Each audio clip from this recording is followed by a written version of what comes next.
Hello students, इस lecture के अंदर हम सिंपल मॉड्यूल का एक क्वेश्चन करेंगे। लास्ट लेक्चर के अंदर हमने सिंपल मॉड्यूल की डेफिनेशन देखी थी और एक एग्जांपल किया था। तो नेक्स्ट क्वेश्चन है हमारे पास, find all simple Z module. हमें सिंपल जेड मॉड्यूल्स फाइंड करने हैं। तो चलिए प्रूफ करते हैं हम स्टार्ट। सबसे पहले हम एम एक सिंपल जेड मॉड्यूल लेट करते हैं। हमारे पास एम क्या है, कोई non zero simple Z module है। अब by definition of simple module, simple Z module की हमने लास्ट लेक्चर में डेफिनेशन देखी थी कि सिंपल मॉड्यूल क्या होता है। सिंपल मॉड्यूल क्या होता है, फर्स्ट कंडीशन तो हमने देखी थी कि R M is not equal to zero होता था हमारे पास। ओके, और सेकंड कंडीशन थी हमारे पास कि जो हमारे पास कोई सब ग्रुप होता था अगर एन, तो वो ट्रिवियल सब ग्रुप होता था। मतलब या तो वो एन ज़ीरो के इक्वल होता था आइडेंटिटी के, या फिर एन वो खुद एम के ही इक्वल होता था, एम के। ओके, मॉड्यूल एम के। तो यहाँ से लिख लिया हमने, then zero and M are only submodule of M. मतलब कि हमारे पास अगर एन कोई सब मॉड्यूल है एम का, तो एन या तो ज़ीरो के इक्वल होगा या एन किसके, एम के इक्वल होगा। ये हमने यहाँ तक बाय डेफिनेशन लिखा of simple module. Okay, now अब हम क्या करेंगे, हम एक नॉन ज़ीरो एलिमेंट एम से लेते हैं। एक्स हमारे पास कोई नॉन ज़ीरो एलिमेंट है मॉड्यूल एम से। ओके, और एन क्या लेट किया हमने कि एन एक्स से जनरेट होता है। अगर एक्स हमारा कोई नॉन ज़ीरो एलिमेंट है एम का और एन एक्स से जनरेट होता है, तो एक्स मतलब एम क्या होता है हमारे पास, एम की मॉड्यूल, मतलब मॉड्यूल की फर्स्ट कंडीशन हमारे पास क्या होती है कि वो अबेलियन ग्रुप होता है अंडर एडिशन। ओके, जब हम कंडीशंस प्रूव करते हैं तो एक कंडीशन ये भी होती है ना कि अबेलियन ग्रुप प्रूव करते हैं हम अंडर एडिशन। तो जो एन है वो एक्स से जनरेट होता है, तो इसके एलिमेंट्स होंगे वो एक्स की फॉर्म में होंगे। मतलब एक्स होगा 2x 3x 4x under addition अगर हम देखें, और इसका एम का एलिमेंट है एक्स। ओके, तो मतलब अगर मैं करूँ यहाँ से बाय क्लोजर प्रॉपर्टी से अंडर एडिशन से एक्स प्लस एक्स 2x हो जाएगा हमारे पास। ओके, 2x प्लस एक्स फिर 3x हो जाएगा हमारे पास। ओके, तो मतलब जो एन एक्स से जनरेट हो रहा है इसके अंदर जो एलिमेंट्स हैं एक्स 2x टाइप के, वो सभी एलिमेंट्स एम से भी बिलोंग करेंगे, एम में कंटेन होंगे, क्योंकि एक्स एम से बिलोंग करता है। और बाय क्लोजर प्रॉपर्टी से 2x ही सभी एलिमेंट्स जो एन के एलिमेंट होंगे वो एम से बिलोंग करेंगे बाय क्लोजर प्रॉपर्टी। जो तो फुल एन हमारा किस में कंटेन हो जाएगा, एम में कंटेन हो जाएगा। ओके, अगर हमारा एन एम में कंटेन हो गया तो इन सब ग्रुप या फिर सब मॉड्यूल दोनों केसेस के अंदर सफिशेंट कंडीशन होती है कंटेनमेंट। तो अब एन एम मॉड्यूल है, एन हमारा एम में कंटेन हो गया, तो एन भी क्या होगा, सब मॉड्यूल होगा। ओके, तो एन क्या हो गया, सब मॉड्यूल ऑफ एम। तो अगर एन सब मॉड्यूल ऑफ एम हो गया और एम क्या है, एक्स, एक्स कहाँ से बिलोंग करता है, एम से, और एन क्या है, एक्स से जनरेट होता है। और एक्स अगर एक्स यहाँ पर हमारा नॉन एम्प्टी है तो यहाँ से एन भी तो हमारा नॉन एम्प्टी होगा, क्योंकि एन तो एक्स से जनरेट होता है, तो एन भी क्या होगा, नॉन एम्प्टी होगा। तो एन क्या हो गया, नॉन एम्प्टी हो गया। ओके, नाउ अब एन के पास दो ही कंडीशंस थी, या तो एन ज़ीरो हो सकता था या एन खुद एम हो सकता था by definition of simple module. तो एन ज़ीरो तो हो नहीं सकता, तो एन किसके इक्वल होगा, एम के इक्वल होगा। ओके, नाउ एन क्या था हमारे पास, एक्स से जनरेट होता था, तो एम भी किससे जनरेट होगा, अब एक्स से, क्योंकि एन और एम क्या हो गए, इक्वल हो गए। अब यहाँ से क्या लिखेंगे, हमें पता है एम किसके इक्वल है, जनरेटर के इक्वल है, मतलब एक्स से जनरेट होता है, ये उसका जनरेटर है। तो जनरेटर का ऑर्डर और एम का ऑर्डर क्या होगा, सेम होगा, क्योंकि ये दोनों भी इक्वल हैं। तो ऑर्डर ऑफ एम किसके इक्वल होगा, ऑर्डर ऑफ एक्स के। अब हम यहाँ तक तो हमने कर लिया इसको। अब हमारे पास क्या है, अब हमें इस ऑर्डर ऑफ एक्स के ऊपर बात करनी है। हम केसेस लेके चलेंगे जब ये ऑर्डर ऑफ एक्स 2 होगा, फिर केस लेके चलेंगे हम order of x greater than 2 होगा, एक बार लेके चलेंगे ऑर्डर ऑफ एक्स 2, फिर order of x greater than 2, फिर हम प्रूव कर देंगे ऑर्डर ऑफ एक्स को प्राइम नंबर। ओके, तो सबसे पहले हम order of x is equal to, फिर हम अपना simple modules find, simple Z modules find कर लेंगे। ओके, तो सबसे पहले हम क्या लेके चलते हैं, ऑर्डर ऑफ एक्स को 2।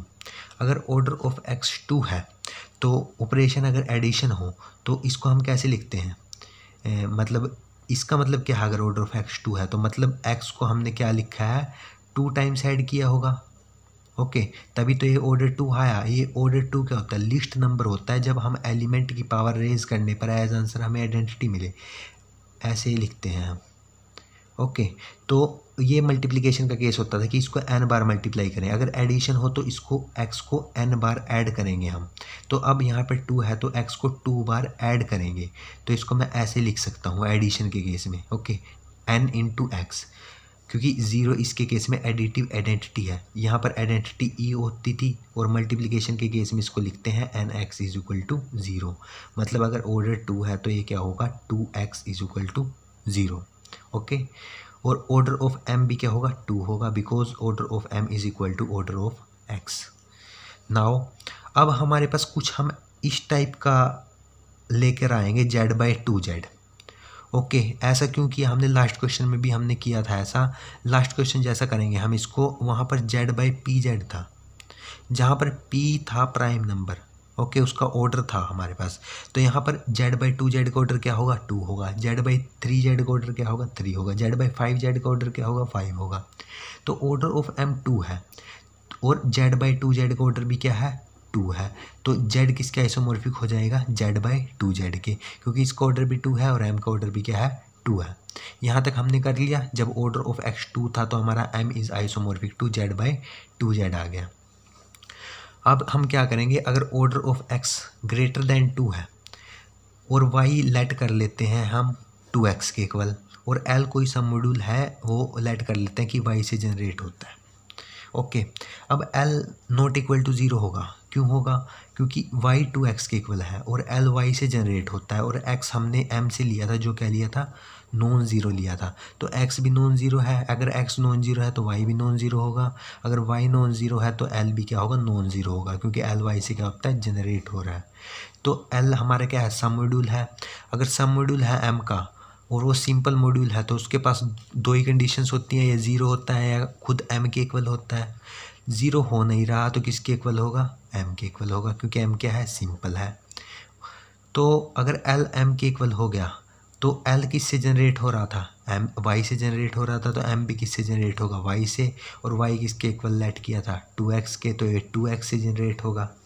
नाउ तो m किसके इक्वल आ गया 2x के इक्वल आ गया, m किसके इक्वल आ गया 2x के। तो मतलब हमारे पास m किस से हम जनरेट लेके चल रहे थे x से, क्योंकि हमने n is equal to m दिखाया था, वहाँ पर n x से जनरेट होता था तो m भी x से जनरेट होगा, ये 2x के इक्वल आ गया। ठीक है, तो यहाँ से हम लिख सकते हैं कि x किस से बिलोंग कर जाएगा 2x से। ओके, जनरेटर ऑफ, तो यहाँ से जनरेटर ऑफ 2x से कर गया बिलोंग, तो एक हमारे पास एक k इंटीजर से ऐसा एग्जिस्ट करेगा कि हमारे पास वो इसके मल्टीपल में लिखा जाए। ओके, तो x किसके इक्वल लिखा जाएगा 2kx के। ओके, तो अगर इसको हम इस साइड ले जाएं तो हमारे पास क्या आ जाएगा x minus 2kx is equal to 0। x common ले लिया तो हमारे पास ये आ गया 2k minus 1x is equal to 0। अगर हमारा कुछ ऐसा दिया हुआ हो, इसका मीनिंग क्या है nx इज इक्वल टू 0, मतलब ऑर्डर ऑफ x क्या होगा order of x less than equal to 2k minus 1, क्योंकि अगर ये ऐसा दिया हुआ हो तो यहाँ पर जो ये नंबर होता है, ओके जैसे हमारे पास ऐसा दिया हुआ है order of x is equal to 2 दिया हुआ है, तो मैं क्या लिख सकता हूँ इसको 2x इज इक्वल टू 0। अब मेरे पास कुछ इस टाइप का दिया हुआ है। ओके, तो इस टाइप के केस में जो ये 2 नंबर होना चाहिए था, ये सबसे स्मॉलेस्ट नंबर होना चाहिए था, लेकिन हमें ये नहीं पता कि ये लिस्ट नंबर है या नहीं है, तो हम बोल सकते हैं कि इस टाइम ये ऑर्डर ऑफ x हो भी सकता है 2k माइनस 1 या फिर इससे छोटा होगा। ओके, क्योंकि हमें नहीं पता ना कि ये स्मॉलेस्ट है या नहीं है, और एडिशन के केस में हम ऐसे ही लिखते हैं ऑर्डर को, तो ये ऑर्डर ऑफ x क्या होगा या तो इससे लेस होगा या इसके इक्वल होगा। ओके, तो यहाँ से ऑर्डर ऑफ x अगर ऐसा लिखा हुआ हो हमारे पास a⁴n अगर आइडेंटिटी होता है, तो वहाँ पर जो ये ऑर्डर ऑफ x होता है इसको डिवाइड करता है। ओके, 2k माइनस 1 को, तो इसको अगर डिवाइड कर गया तो ऑर्डर ऑफ x के पास क्या पॉसिबिलिटी है, ऑर्डर ऑफ x क्या होगा ऑड नंबर होगा, क्योंकि 2k माइनस 1 अगर 2 का मल्टीपल है कोई, अगर उसमें से -1 करते हैं तो हमें ऑड नंबर ही मिलेगा।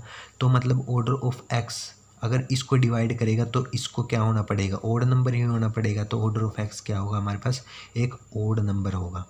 अब हमने ये तो पता चल गया कि order of x odd number है। अब इसको प्राइम प्रूव करेंगे, हम क्लेम करते हैं कि ये ऑर्डर ऑफ x क्या है, हमें प्रूव करना है कि ये क्या है प्राइम नंबर है। ओके, सो इसके लिए हम क्या करेंगे, इसको कॉन्ट्रडिक्शन की हेल्प से प्रूव करेंगे। ये मान लेते हैं कि प्राइम नहीं है। Okay, suppose if possible order of x is not a prime number. अगर प्राइम नहीं होगा तो क्या होगा, कंपोजिट होगा। तो मैंने मान लिया order of x is equal to n, तो कंपोजिट नंबर को हमने ऐसे लिखेंगे n1 इंटू n2, जहाँ पर ये कंडीशंस होती हैं हमारे पास। Okay, n1 is less than n1 is less than n और 1 is less than n2 is less than n। Okay, तो अब मैं z को क्या मानता हूँ, n1x। कोई z नंबर मानना मैंने, उसको मैंने क्या मान लिया, लेट किया n1x। तो ऑर्डर ऑफ z कैसे लिखता हूँ मैं यहाँ से, ऑर्डर ऑफ x अपॉन में GCD ऑफ n1 और साथ में order of x। Order of x क्या है मेरे पास, n1 n2, यहाँ से लिख लिया n1 order of x n1 n2। इसका GCD क्या होगा, ग्रेटेस्ट कॉमन डिवाइज़र मेरे पास n1 का और n1 n2 का, क्या आएगा इसमें से, n1 ही आएगा। ओके, तो ये n1 ऐसे लिख दिया मैंने, n1 से n1 कैंसिल और क्या आ गया, n2 आ गया। तो मतलब ऑर्डर ऑफ z मेरे पास क्या आ गया, n2 आ गया यहाँ से।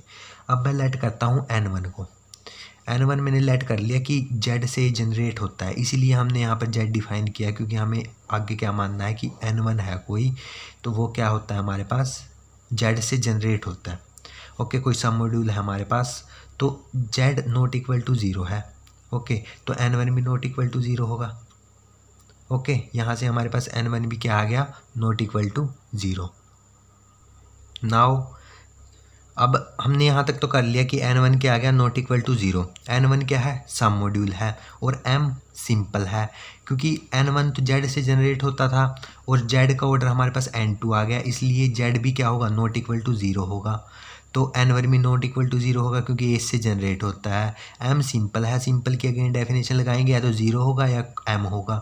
0 हो नहीं सकता, तो क्या होगा, n1 m होगा हमारे पास। ओके, नाउ हमारे पास अब क्या आ गया, यहाँ से n1 m के इक्वल आ गया। अगर n1 m के इक्वल है, that means order of n1 भी किसके इक्वल होगा, ऑर्डर ऑफ m के इक्वल होगा।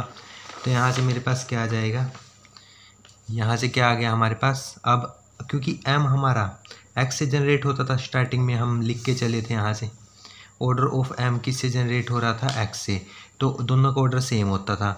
तो यहाँ से मेरे पास इन दोनों का ऑर्डर भी क्या होगा, यहाँ से order of m order of x के इक्वल होगा, और वो किसके इक्वल था, अब हम ऑर्डर ऑफ x n के इक्वल लेट करके चले हैं ना, कंपोजिट नंबर, और साथ में जो n1 है वो z से जनरेट हो रहा था, तो इसका ऑर्डर भी किसके इक्वल होगा, ऑर्डर ऑफ z के इक्वल होगा। और ऑर्डर ऑफ z अभी अभी हम n2 प्रूव करके आए हैं। ओके, अभी अभी n2 प्रूव किया है हमने, तो हमारे पास ये n2 आ गया। तो ये क्या इम्प्लाई करेगा हमारे पास, और हम साथ में ये भी लिख के आए हैं कि m is equal to n1, last में प्रूव करके आए हैं m is equal to n1।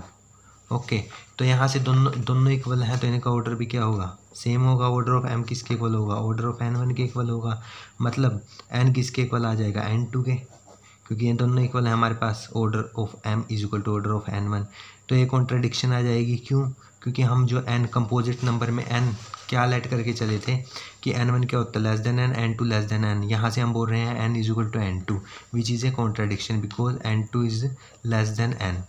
तो हमारे पास जो हम मान के चले कंपोजिट नंबर, उसका ऑर्डर वो क्या आ जाती है हमारे पास, एक कॉन्ट्रडिक्शन। तो ऑर्डर ऑफ x हमारे पास क्या आ जाता है, एक प्राइम नंबर। और हमें पता है x कहाँ से बिलोंग करता है, मॉड्यूल m से।